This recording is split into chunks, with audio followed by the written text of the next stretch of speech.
ಡೆಲ್ಲಿಯ ದಾರಿಗಳಲ್ಲಿ candle lights ನ ಮೆರವಣಿಗೆ ಅಲ್ಲ, ಇವತ್ತು ನಿಮಗೆ ಕ್ಷಿಪಣಿಯಿಂದ ದಾಳಿ ಮಾಡ್ತೀವಿ ಅಂತ ತೋರಿಸ್ಕೊಟ್ರು. 2016 ನುಗ್ಗಿ ಮೊದಲನೇ ಏರ್ ಸ್ಟ್ರೈಕ್ ಕ್ಯಾಂಡಲ್ ಲೈಟ್ ಇಂದ ಇವತ್ತೇನಾಯ್ತು ಲ್ಯಾಂಡ್ ಸ್ಟ್ರೈಕ್ ಮಾಡಿದ್ರು. 2019 IAF ನಮ್ಮ ಏನು ಪಹಲ್ಗಾಮ್ ನಮ್ಮ ಪುಲ್ವಾಮಾದಲ್ಲಿ ಅಟ್ಯಾಕ್ ಮಾಡ್ತಾರೆ. 40 ವೀರ CRPF ಜವಾನರ ಹತ್ಯೆ ಆಗುತ್ತೆ. ಅದಾಗೆ ಕೆಲವೇ ದಿನಗಳಲ್ಲಿ ನಾವು ಉತ್ತರವನ್ನು ಕೊಡ್ತೀವಿ ಸ್ನೇಹಿತರೆ.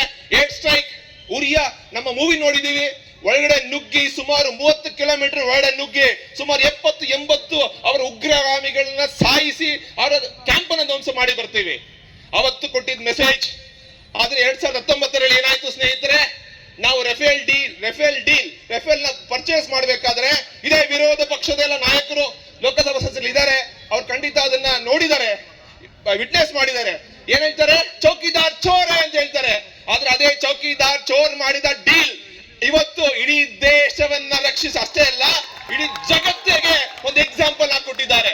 ಆ ರಫೇಲ್ ಡೀಲ್ ಸುದರ್ಶನ S-400 ನಿನ್ನೆ ನೋಡಿರ್ತೀರಿ, ಓದಿರ್ತೀರಿ. ಆ ಸಮೀನ್ ಅನ್ನೋ ಒಂದು ಕ್ಷಿಪಣಿ ನ್ಯೂಕ್ಲಿಯರ್ ಬಾಂಬ್ ಅನ್ನ ಈಕ್ವಲೆಂಟ್ ಡೆಲ್ಲಿ ಮೇಲೆ ಪ್ಲಾನ್ ಮಾಡ್ತಾರೆ. ಆ ಕ್ಷಿಪಣಿಯನ್ನ ಒಡೆದು ಭಾರತದ ಗಡಿಯಲ್ಲೇ ಒಡೆದು ಬೀಳ್ಸಿದ್ದು ಇದೇ S-400.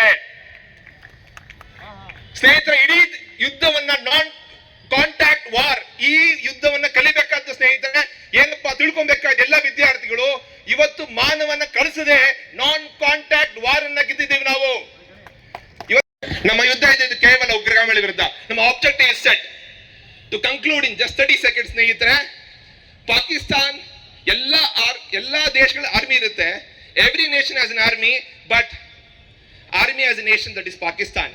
ಆದ್ರೆ ಇಂತಹ ಆರ್ಮಿಯ ನೇಷನ್ ನ ಹೊಡೆಯಕ್ಕೆ ಅಷ್ಟು ಈಸಿ ಇಲ್ಲ, ಆದ್ರೆ ಹೊಡೆದಿದ್ದೇವೆ. ಸುಮಾರು 5-6 ಇದರಿಂದ ನಮಗೆ ಗೆಲುವು ಸಿಕ್ಕಿದೆ. ಮೊದಲನೇದಾಗಿ ನಮ್ಮ ಪಹಲ್ಗಾಮ್ನ 25 ನಮ್ಮ +1 26 ಜನರ ಹತ್ಯೆ ಆಯಿತು. ಅವರಿಗೆ ನ್ಯಾಯ ಒದಗಿಸಬೇಕಿತ್ತು, ಆ ನ್ಯಾಯ ಒದಗಿಸಿದೀವಿ. ಎರಡನೇದು ಬಹಳ ಕ್ಲಿಯರ್ ಆಗಿ ಮೋದಿ ಹೇಳಿದ್ದಾರೆ, ಯಾವುದೇ act of terrorism is equal to war. ಯಾವುದೇ ಒಂದು ಟೆರರ್ ಅಟ್ಯಾಕ್ ಆದ್ರೂ ನಿಮ್ಮ ಮೇಲೆ ಯುದ್ಧ ಮಾಡ್ತೀವಿ ಅಂತ.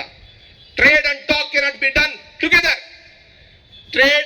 Terror and trade cannot be done together.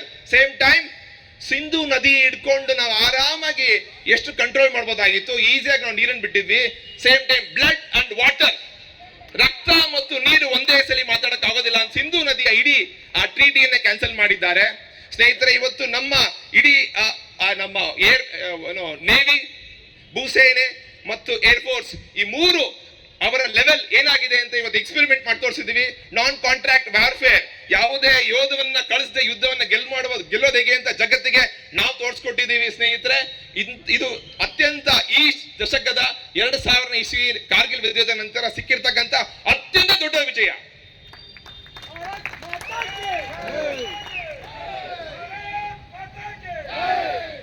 ನಾವು ನಮ್ಮ ಕೇವಲ ನಾವು ಸಾರ್ವಜನಿಕರಾಗಿ ಬಹಳ ಸ್ಪಷ್ಟತೆ ಇಟ್ಕೊಬೇಕಾದೇನಪ್ಪ ಅಂದ್ರೆ, ನಮ್ಮ ದೇಶಭಕ್ತಿ ಯಾ ಕಡೆ ಇರಬೇಕು, ನಮ್ಮ ವಿರೋಧಿಗಳು ಯಾರು, ನಮ್ಮ ವಿರೋಧ ದೇಶ ಯಾವುದು, ದೇಶ ದ್ರೋಹಿ ಯಾರು ದೇಶದಲ್ಲಿ ಅನ್ನೋದನ್ನ ಕ್ಲಾರಿಟಿ ಇಟ್ಕೊಂಡ್ರೆ, ನಮ್ಮ ಮಕ್ಕಳಿಗೆ ತೋರಿಸ್ಕೊಟ್ರೆ, ನಮ್ಮ ಮಕ್ಕಳಿಗೆ ಹೇಳ್ಕೊಟ್ರೆ ಭಾರತಕ್ಕೆ ಭವಿಷ್ಯ ಇದೆ ಸ್ನೇಹಿತರೆ.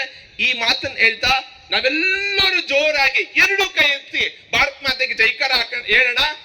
ಎಲ್ಲರೂ ಹೇಳ್ಬೇಕು, ರಸ್ತೆಯಲ್ಲಿ ನಿಂತಿರೋ ಎಲ್ಲರೂ ಕೂಡ, ಅಲ್ಲೂ ಕೂಡ ಕೊನೆಯಲ್ಲಿ ಹಿಂದ್ಗಡೆ ಎಲ್ಲರೂ ಕೂಡ ಬಲೋ ಭಾರತ್ ಮಾತಾಕ್ಕೆ 2 ಸಲ ಹೇಳ್ಬೇಕು. ಎಲ್ಲಿಗೆ ಸೇರ್ಬೇಕು ಅಂತ ಹೇಳಿದ್ರೆ, ಬೆಂಗಳೂರಿನ DRDO, ISO ಸೈನಿಕರು ಅಲ್ಲ, ನಮ್ಮ ವಿಜ್ಞಾನಿಗಳಿಗೆ ಮತ್ತು ಬಾರ್ಡರ್ ಇರ್ತಕ್ಕಂಥ ಎಲ್ಲಾ ಸೈನಿಕರು ಕೇಳ್ಸಂಗ್ ಜೋರ ಕೂಗೋಣ, ಬಲೋ ಭಾರತ್ ಮಾತಾಕ್ಕೆ.